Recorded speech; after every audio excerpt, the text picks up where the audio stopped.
So by now, you've probably already seen this LeBron clip. And that's another thing that bothers me about the NBA too. Why do we not continue? Just run the same thing over and over until they stop it. Guys would run a play one time, then you were scoring, then they'd change the play. But I want to start off by saying I wholeheartedly agree with LeBron. I don't understand why teams or players or coaches or whoever don't just run plays until they stop working. But LeBron is a bit of a hypocrite, at least I think so. So there is one play that him and AD ran back in 2022 in this game against the Bucks in Milwaukee. Now I'm going to play 4 clips, I believe, of them running it. And since then, they have not used this play, and I personally feel like it's unstoppable. Let's go ahead and roll the tape and show you guys what it is.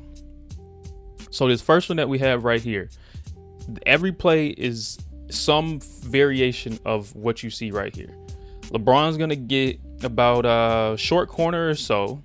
Everything is going to be below the free throw line at the bare minimum. Short corner, below the free throw line, pick and roll with AD. So let's run this first one. All right, LeBron gets it in, guarded by Wesley Matthews.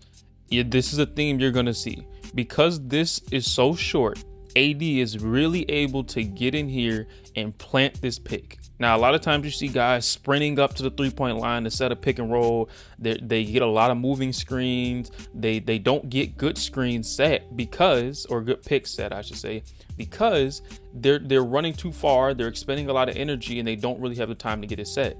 This is very short, very compact, very methodical, I'll say. And he gets a lot of time to really get in here and set this screen.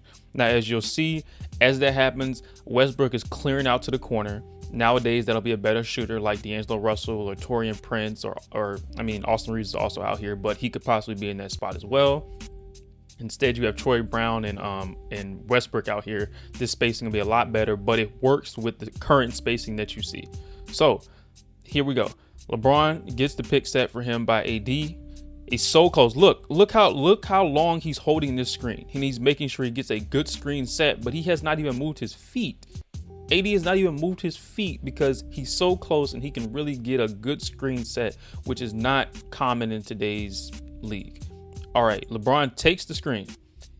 Giannis is so close to the rim that he kind of has to stay with LeBron because literally he can go 1-2 step and get to the rim if he really wants to. He's not in a situation where he has to take a jump shot. He can get all the way to the rim with 2 steps if he truly wants to. Now, here's the other part of this that I love about this play.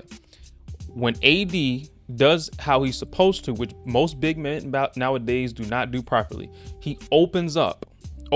Now he has Wesley Matthews on his back, which really eliminates Wesley Matthews out of this play. He might as well just not be here. So Giannis has to play 2-on-1 and guard Anthony Davis and LeBron, which guarding one of them is a difficult task, let alone guarding 2 of them. So let's finish letting this one run. So we get in here, pocket pass. Giannis is too late to get back over there because he was just guarding LeBron. Pocket pass, AD probably and one gets the bucket. That's the first variation of this play.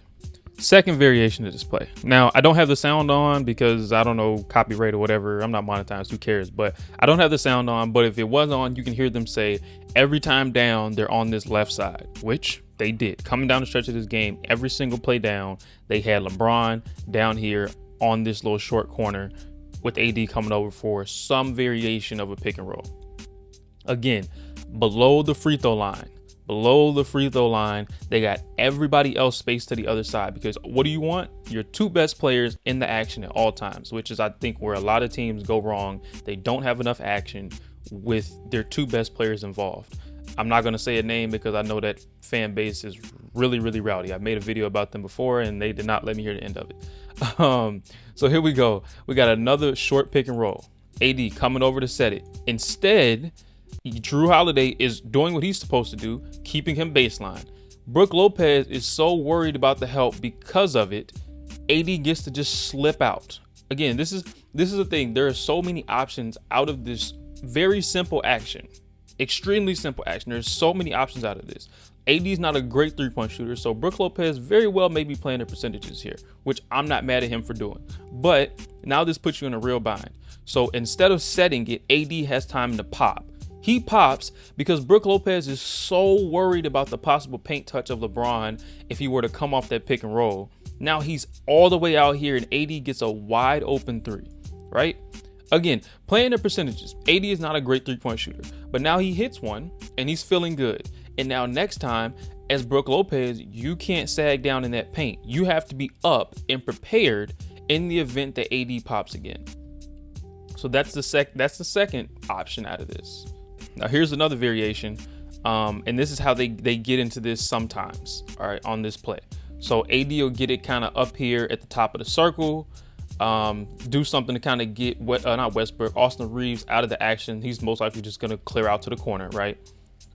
All right, Austin Reeves, fake little curl, clears out right in the middle of the paint, right?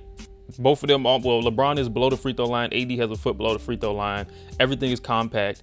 Austin Reeves is going to clear out to make space. He's going to clear out to this corner down here.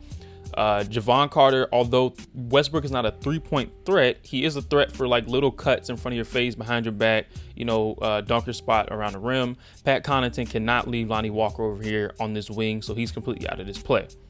Again, LeBron comes off of this pick, tight. AD gets a great screen set because there's not that much space for them to really work with. Jrue Holiday can't go under the screen even if he wants to, because that would make Brook Lopez go all the way back and be under the rim, which is a prime spot to most likely get dunked on by LeBron. So there's not even enough space for Jrue Holiday to go under if he wanted to. So he has to fight over the top of this screen, which again does what? Puts Brook Lopez in a bind, because it's like, okay, now I have to play two. I have no choice but to play two. Jrue Holiday has to chase. If Jrue Holiday chases and gets caught up on this pick, AD does what he's supposed to do and opens up like you're supposed to do, like fundamentally sound. He opens up. He's gonna put Jrue Holiday on his back, right? Jrue Holiday stuck on the screen. Brook Lopez stuck in no man's land because he's like, I don't know what to do. Do I pick up AD on this roll, or do I pick up LeBron that's taking this nice easy paint shot, 2 feet in the paint? Both of them have 2 feet in the paint. Right? LeBron goes up, easy floater, could have easily made that shot. LeBron's probably hit that shot thousands of times, but he doesn't. But guess what? AD has already sealed Jrue Holiday, and Jrue Holiday is never going to get a rebound over him anyway, but he's already sealed that man and has an easy position to get a putback, and which is what he does. All right. Easy bucket. So let's go on to the fourth one. So here we go. Same thing. LeBron, short corner about, I guess you want to call it left wing, you can this time, but again, still below the free throw line, Everybody's going to clear out. Westbrook's going to stay in his little dunker spot. Austin Reeves is going to go out to the corner, and Lonnie Walker is going to stay spaced. So they're really taking these three out of the play. There's not much you can do. LeBron and AD are pretty much playing what they're going to turn into a 2-on-1 once they take Jrue Holiday out of this play. All right, so here we go. Again, what I love about this play, AD gets to really dig in and set this pick. Not the running up to the top of the key, putting your knee out, moving screen, none of that. No, he really, look how he's digging. Look at the fight that he has to really set this screen. All right, now I'm here. LeBron's like, okay, now I go. AD set the screen, now I go. Coming off the screen. Look at this. He already has the step on Jrue Holiday. Jrue Holiday got brushed up on that pick by AD. He's a step behind. As great of a defender as he is, that little brush by AD got him off his track. He's a step behind. You lose a step on LeBron, you're most likely done with, right? Look, all right, now LeBron has almost 2 feet in the paint. He's about to take his dribble. He's going to be in the paint. And in this league, that's what you want. Paint touches. All right, here we go. LeBron in the paint. Jrue Holiday is completely out of the play. Now, LeBron really had to drop off to AD if he truly wanted it, because what is Jrue Holiday going to do against Anthony Davis? Not much. Brook Lopez has to somewhat commit, even though he's like half and half. He should probably be committing, but he's not. All right, so LeBron, 2 feet in the paint. What's he going to do? Sweeping hook over these two, right? Easy layup for LeBron, probably done that thousands of times in his career again. But even still, he had options on this play. Because Bobby Portis came over, he could have easily kicked this to Austin Reeves in the corner over here. Westbrook cutting down the lane, he could have easily flipped this back to Russell Westbrook cutting down the middle of the lane because Javon Carter is really doing nothing. Javon Carter is stopping nothing. He's not stopping this pass to Austin Reeves, and he's not stopping a cut clearly in front of his face. Westbrook can cut right in front of his face if he truly wanted to, and Pat Connaughton cannot dig any deeper than he already is. LeBron gets an easy, for the most part, uncontested shot over Brook Lopez because there wasn't much he could do. He was already too low in the paint. Now we have one more. So we had this set up earlier. AD gets it at the top of the key, right? LeBron's down here in the corner. We're going to get something where Austin Reeves sets some type of screen and he clears out to the corner and gives them space to work, right? All right, now here we go. AD gets into the action, right? Now, earlier, this was a handoff into a pick and roll, right? Drew Holiday fighting over the screen. Gets a little brush screen by Austin Reeves, not much, but just enough to knock him off of his path. You know, get him a step slow. That's in this situation, all you need is that man to be a step slow. And this is a perfect example because you have the greatest defender, on-ball defender in the league. So it's not a lack of effort and it's not a lack of ability. It is simply just good basketball, good play call, good basketball. All right, so brush, little light screen, even if you want to call it like that, or just getting in the way by Austin Reeves. Drew Holiday is fully expecting another pick and roll between these two about free throw line extended. But instead, what does LeBron do? LeBron pops.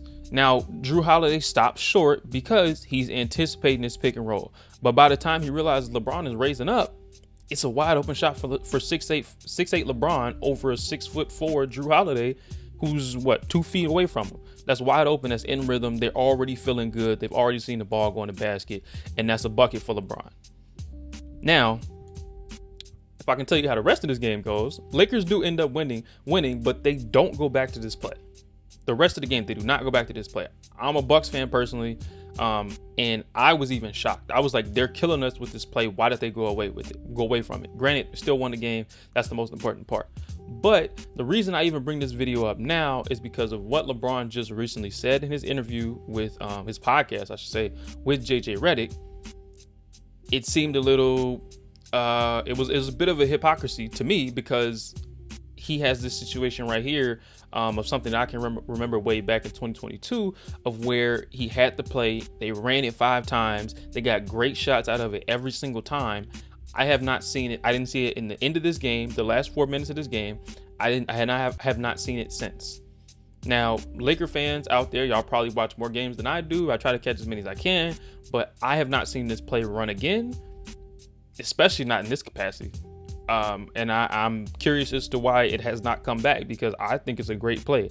Now, I will say, I think this only works with a very select few amount of players. I think this only works with a Jokic and Jamal Murray, with a specific AD and LeBron. You have to have big, strong players who can really get into his action and have great chemistry. I don't think this works with Trae Young and Clint Capella or something crazy like that. I think this is a specific type of dynamic duo. I even think, depending on who's guarding them, I think Jason Tatum and Kristaps Porzingis could do this, or some form of Jason Tatum, Kristaps Porzingis, or Jaylen Brown, Kristaps Porzingis, some form of that. I think this could work for as well. But yeah, I'm shocked that LeBron and them don't do this play more often. If you're a Lakers fan and you've seen them run this play more, and I'm just missing it, feel free to let me know. Let me know what you think about the play. And if you like more of these breakdowns or just me watching some of these videos and giving my thoughts on it, feel free to leave a like, comment, subscribe. Until next time, appreciate you for watching.